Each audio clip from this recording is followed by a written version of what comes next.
முகமாக சிங்க பெண்களாக இந்த இடத்திலே கூடியிருக்கிறார்.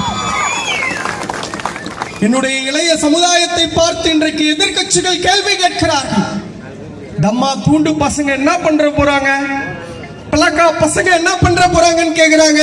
ஆனால் உங்களுக்கு சொல்லிக் கொள்வது ஒன்றே ஒன்றுதான், எங்களுடைய இளைய சமுதாயம் கனவு கண்டு கொண்டிருக்கிறது. சந்தியாவையோ விந்தியாவையோ பற்றி அல்ல, விஜயண்ணன் தலைமையிலே அமைய போகிற ஒளிமயமான இந்தியாவை பற்றி கனவு கண்டு கொண்டிருக்கிறது.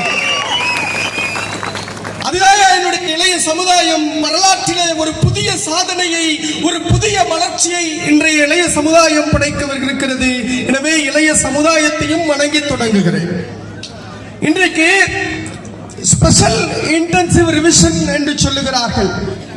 இதுல பலவிதமான குளறுபடிகள் இருக்கிறது. இன்றைக்கு இருக்கக்கூடிய பல பீகாரில் நடந்த விஷயமாக நீங்க எடுத்து பார்த்தீங்கன்னா கூட பல லட்சக்கணக்கான வாக்குகளை அந்த இடத்துல நீக்கி இருக்கிறார்கள்.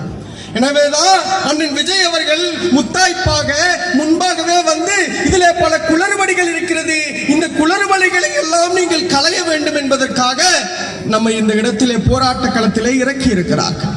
இது சாதாரணமான போராட்டம் அல்ல, வரலாற்றிலே ஒரு மிக முக்கியமான போராட்டம். செங்கல்பட்டு மாவட்டத்திலே அலைகடலென திரண்டு இன்றைக்கு தமிழகத்தில் ஒரு மிகப்பெரிய வெற்றிடம் இருக்கிறது. என்ன வெற்றிடம்? ஒடுக்கப்படுகிற மக்களோடு நின்று உரிமைக்காக போராடுகிற மக்கள் குரல் கொடுக்கிற வெற்றிடம். எனவே ஒடுக்கப்படுகிற மக்கள் எங்கெல்லாம் இருக்கிறார்களோ, எங்கெல்லாம் அவர்களுடைய குரல்கள் ஒலிக்கிறதோ, அங்கெல்லாம் என்னுடைய கால்கள் பயணிக்கும் என்று சொன்னார் சேகுவேரா. அந்த சேகுவேராவை போல இன்றைக்கு ஒடுக்கப்படுகிற மக்களுடைய வழியிலே அவர்களுடைய வாக்குகள் பறிக்கப்படக்கூடாது என்பதற்காக இந்த இடத்திலே நாங்கள் கூடியிருக்கிறோம். தோழர்களே, சற்று சிந்தித்து பார்க்க வேண்டும். நம்முடைய கட்டமைப்பு எப்படிப்பட்டது?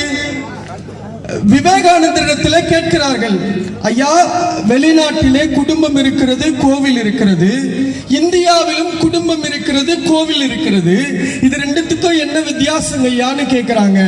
அதற்கு விவேகானந்தர் சொல்லுகிறார், வெளிநாட்டிலே குடும்பமும் கோவிலும் தனித்தனியாய் இருக்கிறது, ஆனால் இந்தியாவிலே மட்டும்தான் குடும்பமே கோவிலாய் இருக்கிறதுன்னு சொன்னாரு.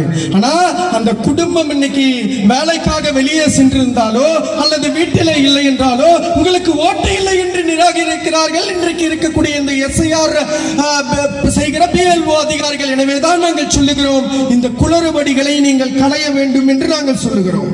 அது மட்டுமா, அன்னை தெரேசாவை பார்த்து சொல்லுவாங்க, நீங்க கருவுற்றிருந்தால் ஒரு குழந்தைக்கு தான் தாயா இருந்திருப்பீங்க, கருணையுற்றதால் தான் எத்தனையோ பல்லாயிரக்கணக்கான குழந்தைக்கு தாயாக இருக்கிறீர்கள்.